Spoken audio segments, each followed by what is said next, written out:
Pour survivre dans un monde complexe, nous avons besoin de préjugés, de routines. Comme un GPS interne, des systèmes de filtres inconscients nous guident à travers le chaos du quotidien moderne. Et lorsque nous tombons amoureux, notre cerveau met tout en œuvre pour nous empêcher de voir l'autre tel qu'il est.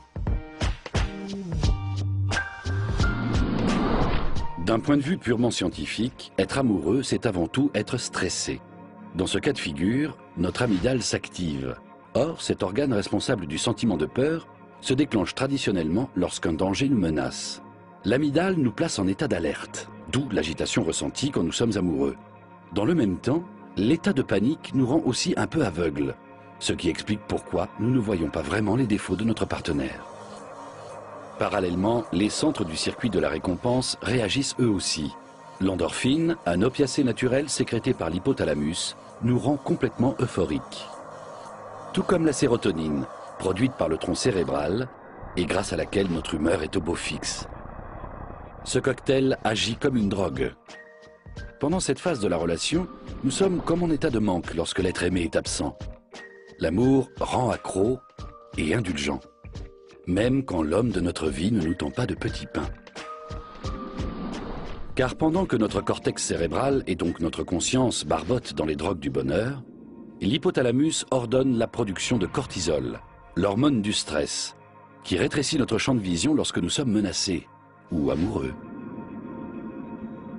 Au tout début d'une relation amoureuse, nous sommes donc facilement manipulables, car sur le plan neurologique, nous sommes dépendants, aveugles et stressés. Et nous commençons même à nous ressembler. Grâce à la testostérone. Étonnamment, l'hypothalamus et la thyroïde réduisent la production de cette hormone sexuelle mâle chez les hommes amoureux, alors que les femmes amoureuses en produisent davantage. Nos cerveaux ne s'habituent que lentement à cette ronde hormonale.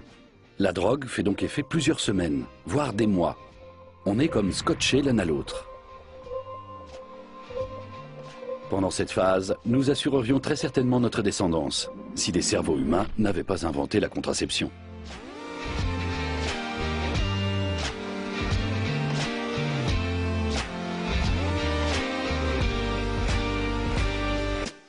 Au bout de 6 à 9 mois, l'effet d'ivresse commence à s'estomper. Mais si tout va bien, nous sommes déjà sous ocytocine, une hormone qui favorise le sentiment d'attachement. Elle est également sécrétée par la glande thyroïde pendant l'orgasme, et aussi chez les femmes qui allaitent. L'ocytocine ne génère pas de stress, mais l'empathie et le sens du sacrifice. Elle nous pousse donc inconsciemment vers une relation durable, même si notre conscience rejette catégoriquement ce genre d'idées.